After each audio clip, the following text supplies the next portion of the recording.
Bom, vamos ler um versículo que se encontra na carta de Paulo, a primeira carta de Paulo à igreja de Coríntios. Coríntios 5, versículo 11. Paulo orienta a igreja de Coríntio e que as orientações de Paulo chegam até nós.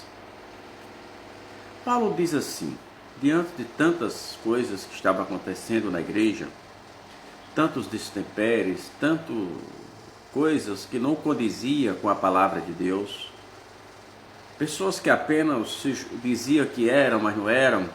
Então Paulo resolve orientar a igreja de Coríntio, dizendo no capítulo 5, versículo 1: mas agora vos escrevi que não vos associeis com aqueles que, dizendo-se irmãos, for devasso, ou avarento, ou idólatra, ou maldizente, ou bebarrão, ou soberbo, com o tal nem ainda comais.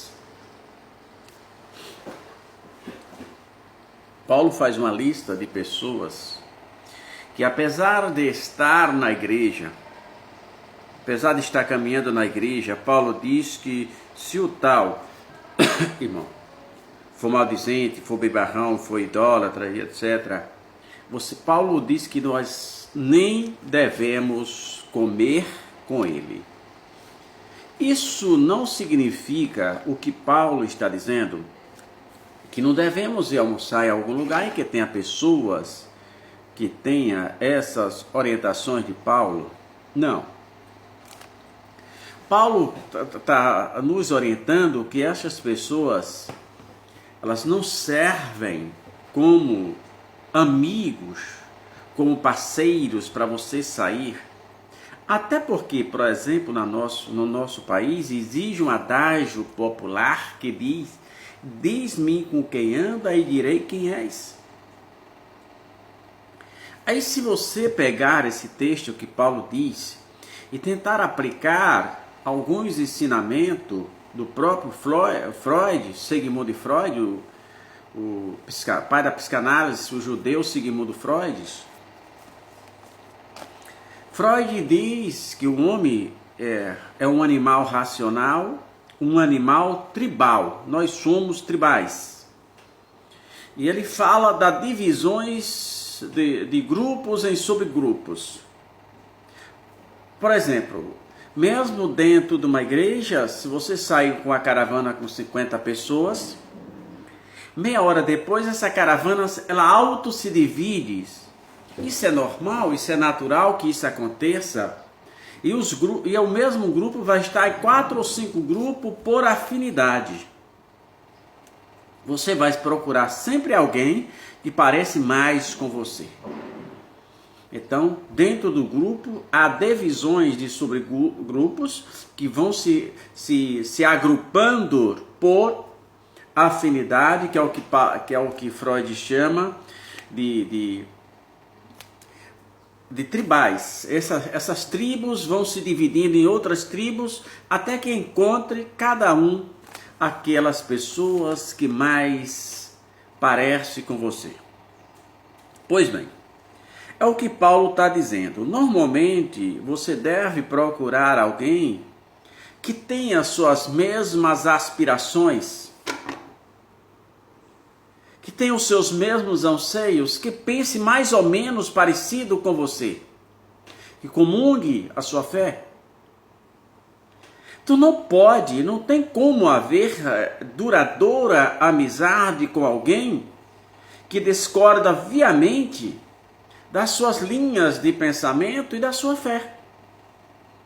Se essa pessoa duvida da sua fé, ela não deve servir como amigo. Ela pode servir como colega de trabalho, como qualquer outra coisa, menos como amigo. Porque, com base no próprio adágio popular que existe aqui no nosso Brasil, nós procuramos alguém parecido conosco, para caminhar conosco. E é o que Freud diz. Nessa subdivisão de grupos, é que Freud fala disso.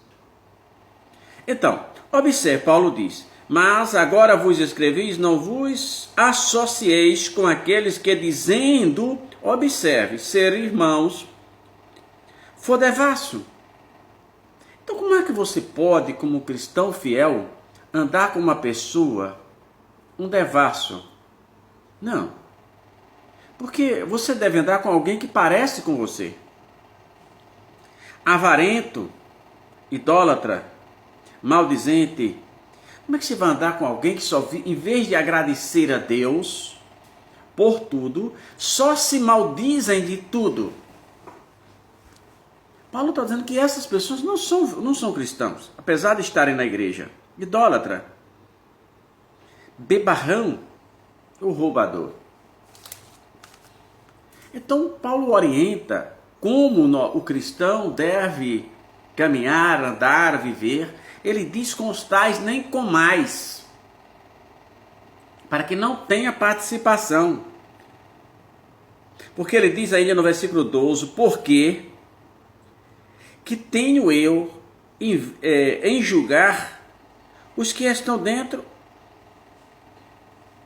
de julgar tanto os que estão dentro como os que estão fora. Ele diz que não julga, não é como é que ele diz que ele não pode julgar. Mas Jesus sim, ele julga os que estão dentro e os que estão fora.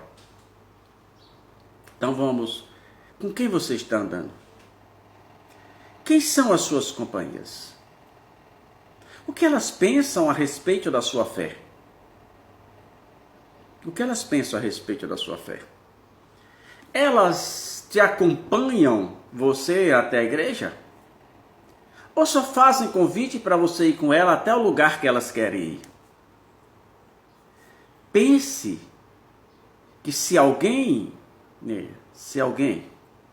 não respeita a tua fé, por que você deve respeitá-lo? Eu não estou falando de respeitar como pessoa. Estou falando em respeitar como convite. Como convite. Então, tome cuidado com quem você anda. As pessoas que você anda falam muito de você. O seu corte de cabelo, a roupa que você veste, tudo que acontece com você fala de você mais do que as suas palavras. Existe um termo na psicologia chamado de configuração. É mais ou menos o seguinte: alguém liga para você e diz assim: olha, eu estou indo a uma festa. E diz: eu estou indo com a roupa, com a calça tal, uma blusa tal, um sapato tal, um relógio tal, um óculos dessa cor. E pelo tipo da festa você diz: rapaz, não vá não, que isso não combina. Você não está vendo a pessoa. Mas quando a pessoa começa a descrever, por isso que chama de configuração, você cria uma imagem diante de você. E você autoavalia aquela imagem. E você viu que não combina. É isso, as pessoas que andam conosco, a nossa maneira de falar, o nosso linguajar, ela cria uma imagem para as outras pessoas. Que às vezes esta imagem fala muito mais do que aquilo que você fala. Ela é uma imagem silenciosa, mais profunda. Por isso, com quem você está andando? Então essa imagem de com quem você está andando, ela fala muito mais do que o que você imagina. Com quem você está conversando, com quem você leva a sua vida. Então cuidado, cuidado. Procura alguém sempre parecido com você. Sempre parecido com você. Cuidado, não anda com devasso, porque serás participante na sua devassidão.